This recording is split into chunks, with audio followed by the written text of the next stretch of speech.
Hello, everyone. This video is going to be on reflection. Reflecting, like a reflection in a mirror, and a reflection, as people say, we are all just reflections of each other, or everything's a reflection of you. Which it is. But I'm going to explain why it is. Most people they think of reflection and they look in the mirror and they see themselves, basically. And people have a hard time overstanding the concept that everyone is yourself, just in a different light, just in a different bend of life. And that's actually exactly what reflection is. Reflection is to flex, to reflex. That's where flex comes from, flex. And it's what comes out of you. To flex is to curve something, curve light, which that's what your reflection is, a curvature of light. You look in the mirror and you see what you perceive as yourself coming back at you, because you're throwing loops like a toroidal field. That's exactly what it is. You're throwing loops out there coming back at you in different ways, depending on your perception about what you are going to receive, even. Because you can go into quantum physics with that. Your consciousness changes the outcome, the output, and the input. What you put out changes what you get back. So if you perceive that you look in a mirror and you're going to see what you think you look like, you're going to look in the mirror and see what you think you look like.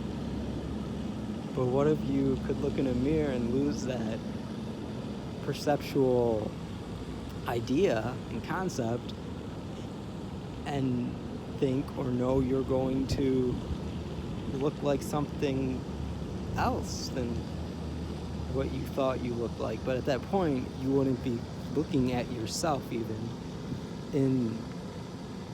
You would have already deprogrammed yourself from the first thought that this is how I look, and then you would have programmed yourself with a new thought, now that this is actually how I look. Maybe you can change how you look by doing that.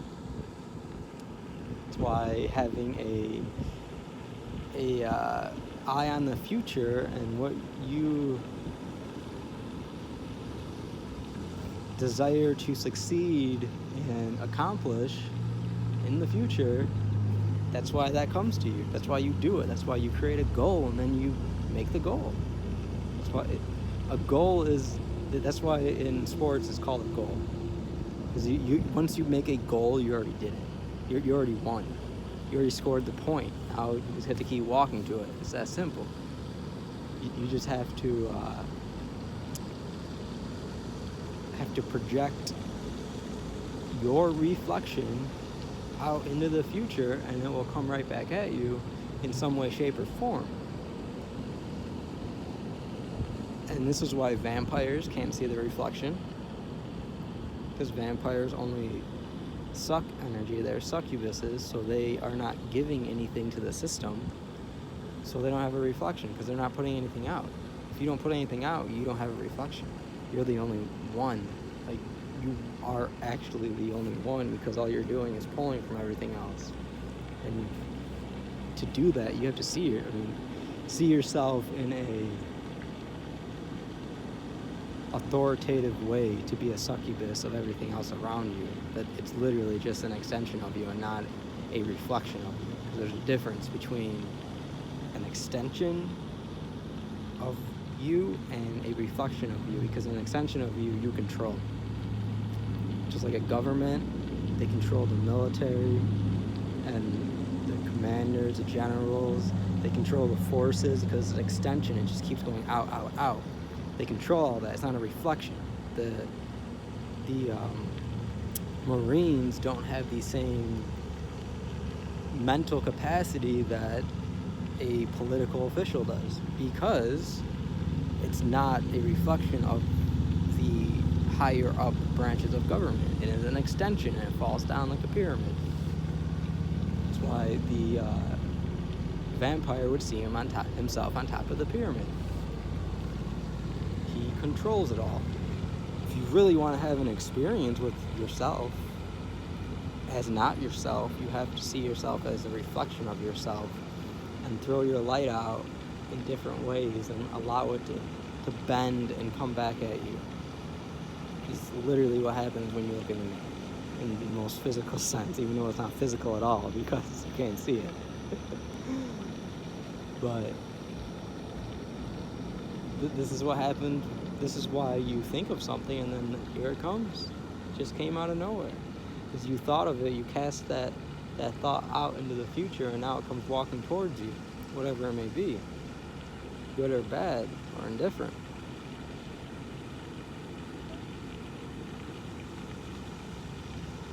And even each other, we can see how we relate to each other.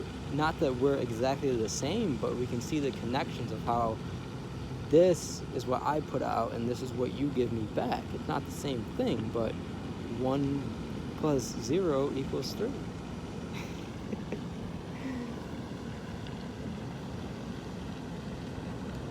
And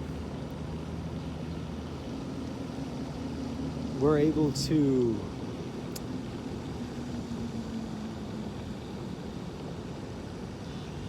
then navigate this world in a whole different way, knowing that what we are putting out is actually what we are getting back, just in a different way. And people don't realize this, or in any way have a grasp on this concept, so they're completely confused of why the same things keep happening to them, but it's because they're in the same cycle. Instead of changing how they're putting something out so they get it back different, because you can fine-tune this like playing an instrument. You just change it just a little bit. Go left to right, up, down, in, out, whatever way you want. And it will change how it comes back to you. It's like you change how you stroke that chord on the guitar just a little bit different, that string. It'll change the tune it plays. You change how you walk. It's going to change what walks at you. Because your posture, your demeanor, your mood, your emotions, how you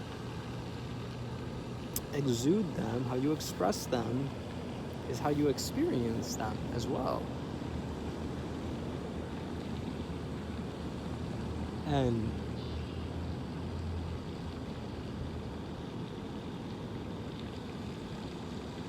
something in the water, I can't tell what it is. It keeps coming up and then going back under.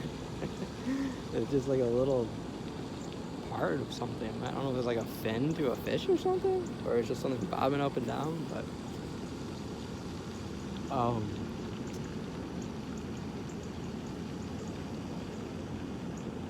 once we come to understand and overstand and omnistand and get a good grasp on this concept that everything is a reflection of what we are actually, what we are doing, but what we actually are too. What our physical body even is, what our mind actually is, what it is made up of, what toys and games and pieces of the puzzle that we put in our mind is what we're going to get as well. And when we when we start using this concept, it completely changes how you walk through life. It completely changes what you're capable of and what you're able to do. Because now it all falls on you. You no longer are blaming someone else. You no longer are looking at someone else bumping into you and you dropping your phone. You don't say, wait, why did you walk right into me? No, this is your fault. This is your fault. You are looking at your phone. That is yourself telling you, get in the moment, pay attention. What are you doing? Why aren't you here? Where are you? But most people don't see it that way. Most people get upset with the person that ran into them. It's like, people get in a car accident. Most people get upset at the person that hit them, even if they are the ones that did it. Because people are so quick to blame others because they have no self-purpose, no self-identity, and no self-awareness and responsibility to response, not to react. To portray some type of action or reacting that has to do with a program or something that is already in your mind, which most people, when they do that, they're doing it in a negative, damning, unhelpful way. It is much better to respond. The response involves thought and involves sifting through different ideas to get to actually what you want to say, to get to what you want to put out, because the response is changing something. The reaction is just going with the same thing in one way, some way. A response is changing it in some way so that you get it back again differently.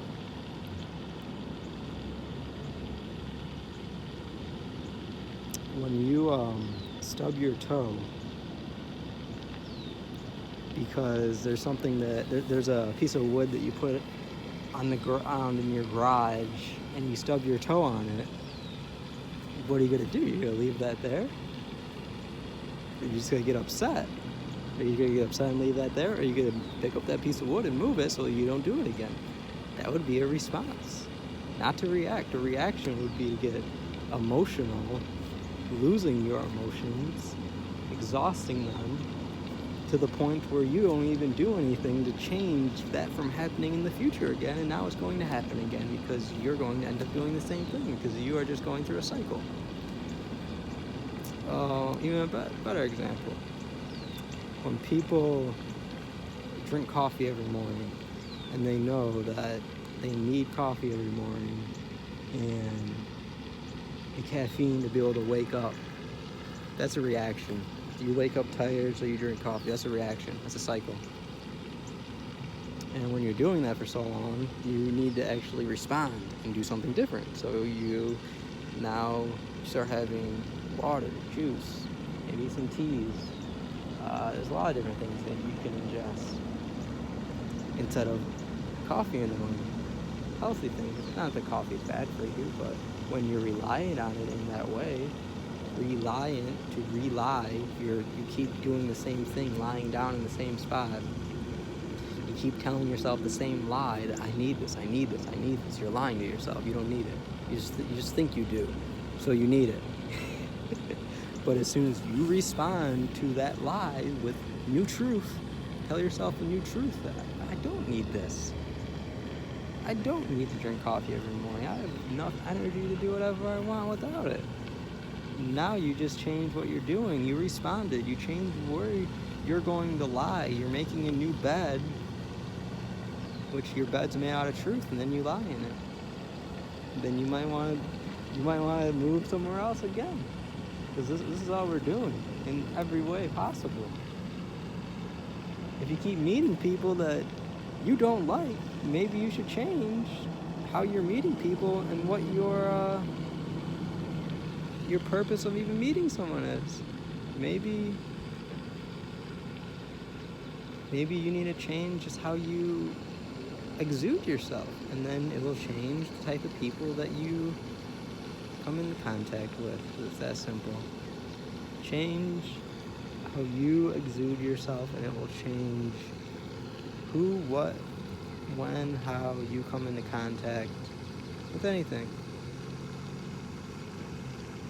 You don't like the book you're reading, read a different book.